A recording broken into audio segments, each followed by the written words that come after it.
Lena-ke inoveli yethu esibhalelwe uSandile Thwala kanye noMinenhle Mtshali phansi kwesihloko esithi Impi Yezigodi Oyaya isahluko seshumi nanhlanu season 1. Kusempondo zankomo utshani busalalela amazolo kodwa uSakhile usevukile waphumela phandle udame yaluza lapha ebaleni samuntu okude ngemicabango. Athe sayaluza kanjalo kuqhamuka umfowabo uNqoba naye evuka ukuyochitha amanzi asithele kuyena ngaphandle. Awu mnewethu sewuvukile njalo yini kangaka khona la uzoyakhona namhla kubuza uNqoba. Hayi lutho bafu akukho la ngiyakhona ukuthi mina ngazi ukuthi ijongo kanye ingane yomfana ayilali ilanga lize lingene kwandawo.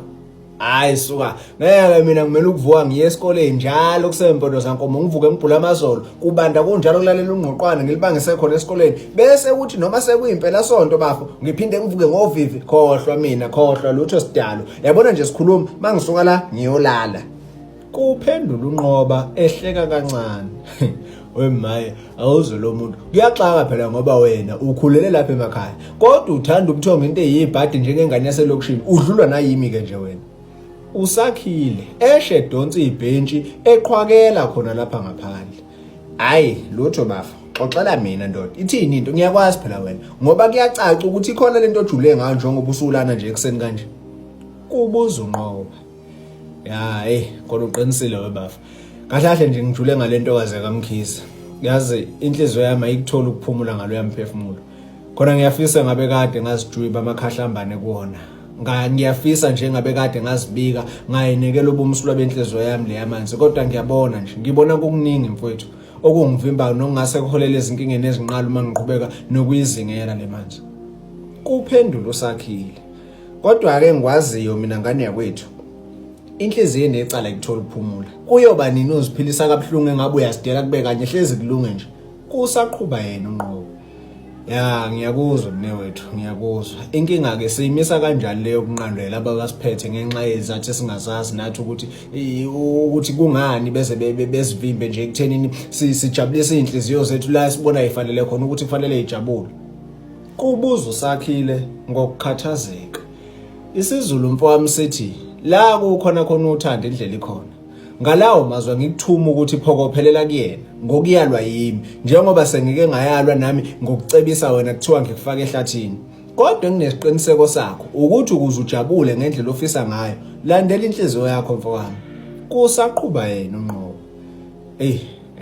Khona uqinisile mnewethu anentshebe lawo mazwi lapho kade ngikhuluma naye nje phambi kokuba ngilale ubese ngazisa nangezinhlelo zakhe zanamuhla okubalwa kuzo ukuthi uzokathi hulukuqu ngapha ngasemfuleni wakaMhubhe noma ngingawazike mina kodwa kuthe vele akayili ukuyosikhelela yena amanzi kodwa uyobephekezela ezinye zeintombi ezingabahlobo bakhe.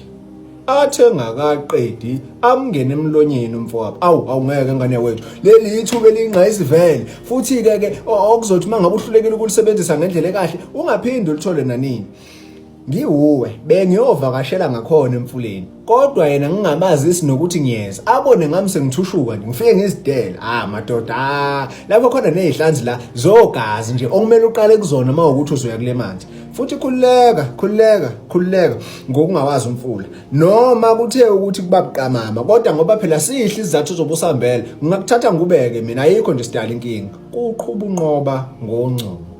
Mana ke zalo mana waphatha indaba yehlanzi manje abukho umngozi kulolo hlobo lomuthi.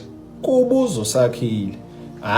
Khulileka wena bafu izihlanzi zisetshenziselwa ukuhlanza kakhulu amagazi ezinsizwa kanye amasoko bangabefuna ukuyoba isimonyo seintombi kodwa ke akubona ubuthakathi lobo njengoba uma uyisebenzisa kufanele ugqume uphinde uphalaze yikho ukuthi ngiyobuye ngichasisele kahle ngawo okwamanje acisa le ndaba bafu yokuthi uyaya yini kule manzi ukuze phela ngizokwazi ukuthi ngihlanganisele kusasekuseni nesidlamlilo lesesiwumalume singakavuki.